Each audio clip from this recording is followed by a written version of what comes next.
নমস্কার। সাধারণ রান্নায় সবাইকে স্বাগত। আজকে আমি তোমাদের সাথে শেয়ার করব পটলের একটা নিরামিষ রেসিপি। প্রথম থেকে শেষ অবধি পুরো ভিডিওটা দেখবে, তাহলে বুঝতে পারবে। পটলের অনেক রকম রেসিপি তোমরা খেয়েছো, কিন্তু এই রেসিপিটা কজন খেয়েছো আমাকে কমেন্ট করে প্লিজ জানিও। নমস্কার বন্ধুরা, সাধারণ রান্নায় সবাইকে স্বাগত। আজকে আমি তোমাদের সাথে একটা পটলের রেসিপি, নিরামিষ পটলের রেসিপি শেয়ার করতে চলেছি। প্রথম থেকে শেষ অবধি পুরো ভিডিওটা দেখবে, খুব ভালো লাগবে আশা করি। কিভাবে করছি তোমরা দেখো। পটলের দোরমা বলো, বলো, মানে নিরামিষ পটলের তরকারি, অনেক কিছুই খেয়েছো। আমি খোসাটাকে ছাড়িয়ে নিয়েছি। এবার মুখের এই পাশগুলোকে অল্প অল্প করে কেটে নেব। কেটে নিয়ে এই বুকের এখান থেকে, মধ্যিখান থেকে আমি একটুখানি কাটবো। বেশি কাটবো না, একটুখানি।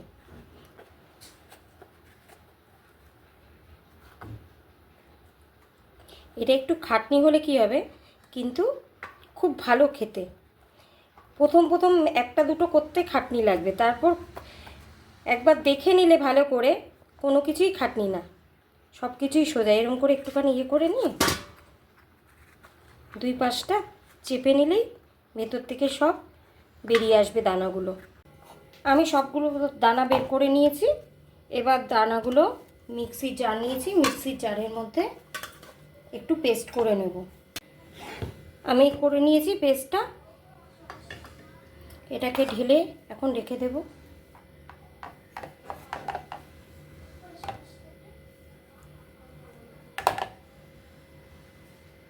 নিয়ে নিয়েছি, পনিরটাকে টুকরো করে গ্রেট করে নেব।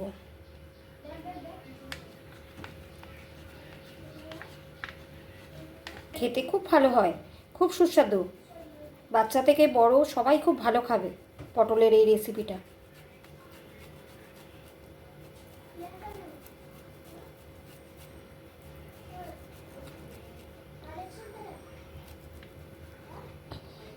এরকম করে গ্রেট করে নেব পনিরগুলোকে।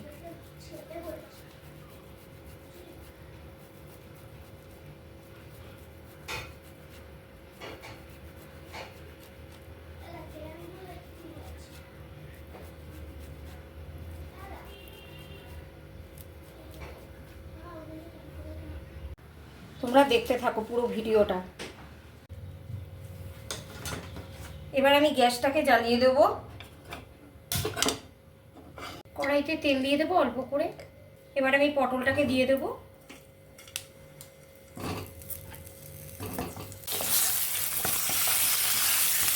বেশি লাল করবো না, হালকা করে ভেজে নেব। দেখে নেব, এবার একটু উল্টে পাল্টে দেব। এবার পটলটাকে আমি নামিয়ে নেব। অল্প একটুখানি শুকনো লঙ্কা দিলাম ছিঁড়ে ছোটো ছোটো করে। 1 চামচ আদা বাটা,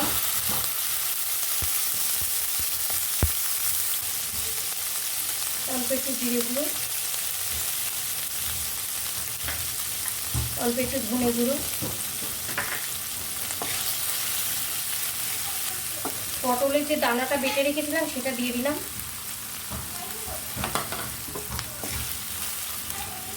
অল্প একটু লঙ্কার গুঁড়ো দিলাম, অল্প একটু হলুদের গুঁড়ো, স্বাদ মতো নুন দিয়ে ভালো করে নাড়াচাড়া করে নেব। এটাকে ভালো করে নাড়াচাড়া করে নেব, একটু ভাজা ভাজা করে নেব। গ্রেট করে রাখা পনিরটা দিয়ে দেবো।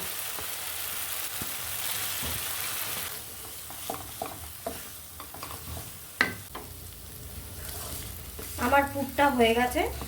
এবার পুরটা আমি নামিয়ে ঠান্ডা করব।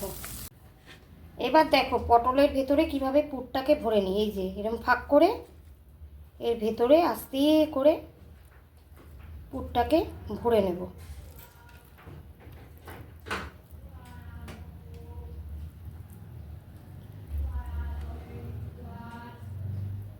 এরকম করে পুরটাকে ভরে নিতে হবে প্রেস করে।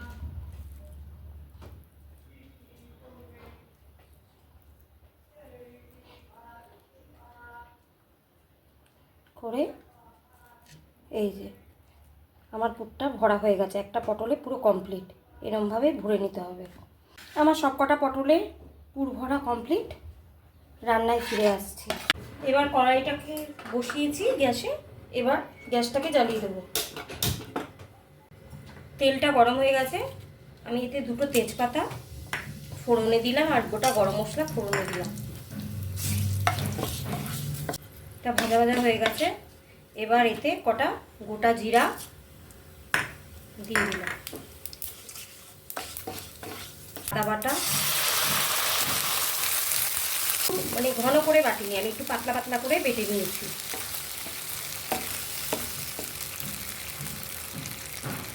জিরে গুঁড়ো, ধনে গুঁড়ো,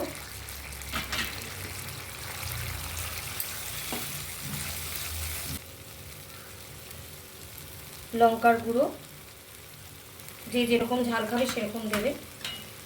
কালারটা আসার জন্য কাশ্মীরি লঙ্কার গুঁড়ো দিয়ে এবার নাড়াচাড়া করে নেব। চাইলে টমেটো দিতে পারো, আমি টমেটো সস ইউজ করলাম এতে।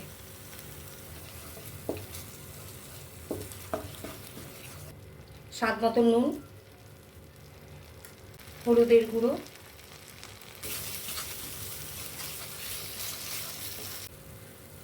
আমি এর মধ্যে গ্যাসটা আস্তে দিয়ে দইটাকে দিয়ে দেবো। দইটাকে আমি ফেটিয়ে রেখেছি।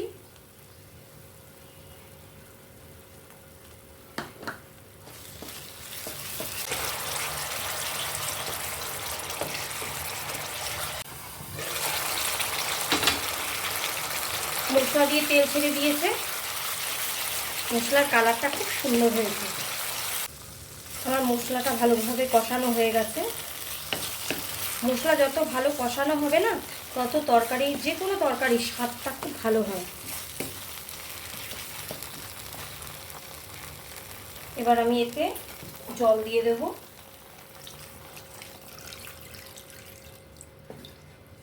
ভালোভাবে ফুটে গেছে, এবার আমি এর মধ্যে পুর ভরে রাখা পটলগুলো দিয়ে দেবো।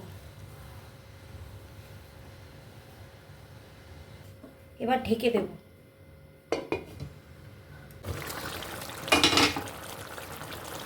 আমার রান্নাটা হয়ে গেছে। একটু গ্রেভি গ্রেভি রাখবো, একটু ঝোল না রাখলে ভাত দিয়ে খেতে পারবে না। আমার পটলের রেসিপিটা তৈরি। আমি তোমাদের একটা কেটে দেখাচ্ছি। এই যে দেখো, একটা তোমাদের আমি কেটে দেখালাম। এরকম হবে জিনিসটা, ভেতরে এরকমভাবে পুর। এটা খেয়ে দেখবে তোমরা। তোমাদের যদি এই রেসিপিটা ভালো লাগে তাহলে যারা ফেসবুক থেকে দেখবে তারা ফলো করো, লাইক শেয়ার কমেন্ট করো। আর যারা ইউটিউব থেকে দেখবে তারা সাবস্ক্রাইব আর লাইক করো প্লিজ। আজকের মতো এইটুকুনি, নেক্সট ভিডিও নিয়ে চলে আসবো। টাটা।